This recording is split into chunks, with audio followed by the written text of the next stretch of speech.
FD బెటరా? లేదా mutual funds బెటరా? అని చాలామంది అడుగుతుంటారు. సో, ఈ రెండిట్లో ఉన్న డిఫరెన్స్ ఏంటి? వాటికున్న బెనిఫిట్స్ ఏంటి అనేది ఒకసారి చూద్దాం.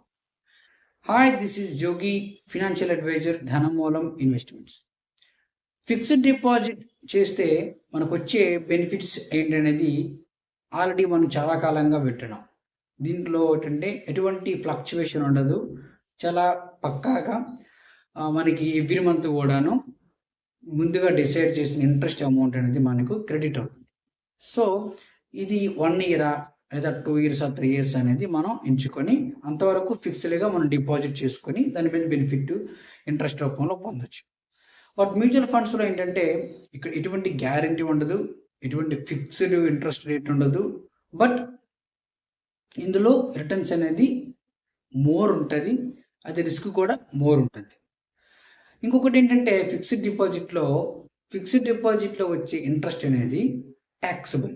దానిపైన కూడా ట్యాక్స్ పడుతుంది. మ్యూచువల్ ఫండ్స్‌లో కూడా ఇన్‌కమ్ ట్యాక్స్ అనేది పడుతుంది వాటి రిటర్న్స్ పైన. ఇంకొక మేజర్ డిఫరెన్స్ ఏంటంటే రిస్క్. ఫిక్స్డ్ డిపాజిట్‌లో ఎటువంటి రిస్క్ ఉండదు. మ్యూచువల్ ఫండ్స్‌లో కొంచెం రిస్క్ ఉంటుంది. సో, ఎవరైతే రిస్క్‌ని యాక్సెప్ట్ చేయగలుగుతారో వాళ్ళు మ్యూచువల్ ఫండ్స్‌లో రావడం బెస్ట్. ఎవరైతే ఫిక్స్డ్ రిటర్న్‌ని కావాలని కోరుకుంటారో వాళ్ళు ఫిక్స్డ్ డిపాజిట్‌లో పెట్టుబడి పెట్టుకోవడం బెస్ట్.